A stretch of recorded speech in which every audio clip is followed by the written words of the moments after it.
Hi there, thank you for joining me today. So today, just like to make a little video on how we can find out whether the coins we've bought are actually silver or not silver. Okay, and perhaps the simplest and easiest method is to simply use scales. So we know a troy ounce should weigh 31.1 grams. And if we weigh that,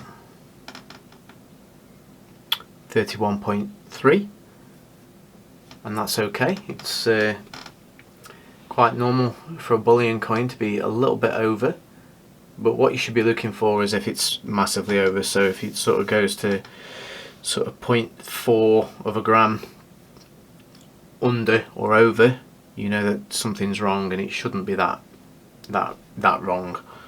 But 0.2 of a gram, that's not too bad, that's okay. That's within an acceptable normal for what a coin should be. So that's one method, the easiest method. Another method is to use calipers. So if we know what the diameter of the coin is and the width of the coin, we know that that should be roughly right. That one there, 3.17.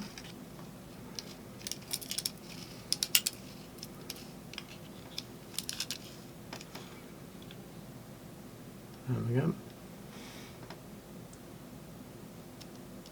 I think that's right. Oh. They are quite tricky to use, so you have to get used to it a little bit. It's a lot easier if you already have a coin, the same coin as it is, so you can compare like for like. There we go.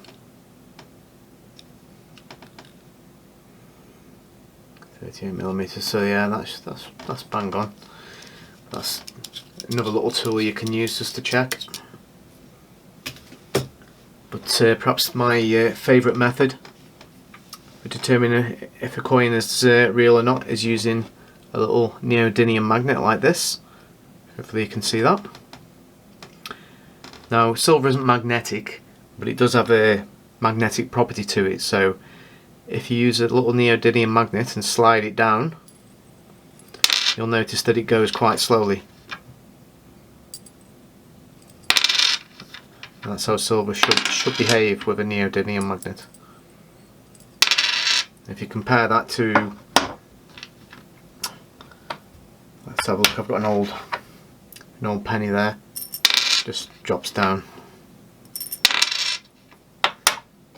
Even something like, even through a capsule, it should have an effect still. Goes quite quickly.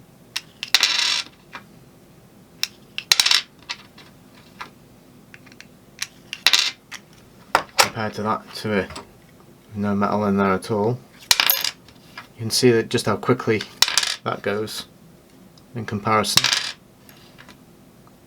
The metal slows that down. The one problem you might have is if you have copper coins which are quite thick, and the copper has a similar property to silver where you slide it down and it goes quite slowly. So as you can see, it goes quite slow on copper. What I've noticed myself is with thinner silver coins, it'll go a little bit quicker than the thicker coins, but with copper you see that even more. It doesn't really seem to slow down at all.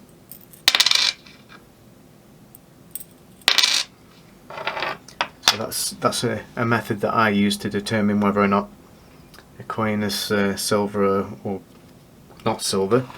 The problem some of these coins which are, I know that this isn't silver, this is a copper and nickel, nice little $1 coin.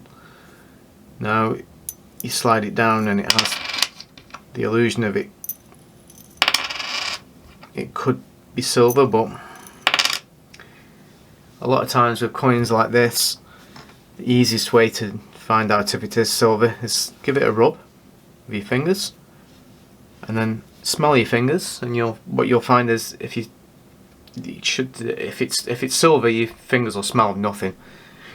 But if it's not silver, you'll have a metal smell, and that way you'll know if it's silver or not. Silver shouldn't have any smell to it at all. You know, I suppose you could taste it if you wanted to, but I don't know. But in any case, that's another method that you could use. There is one more method, which is if you will need the coin. You will need to have the coin already to compare it to. If you have a genuine coin that you can compare it to, you can also do a ping test. So if you have some of these coins already in silver, then you can give it a ping with a coin, and each coin will have its own unique note. And you can tell if you have one original coin and then a fake, you'll know that if the note's different, you'll know it's fake or not. So it's another method you can use. Every coin will have a different sound to it, so.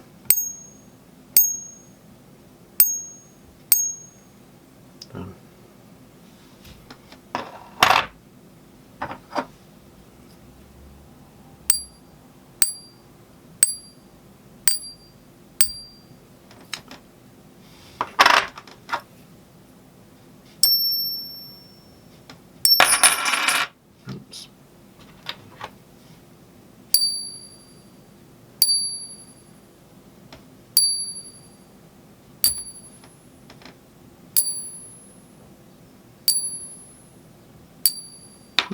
You get the idea. Anyway, you can play around with these different methods. But yeah, like I say, the neodymium magnet, that's my favourite one. But yeah, good luck. Hope you don't come across any fake silver coins, and if you do, I hope you get a refund. Thank you for joining me. Alright, bye bye.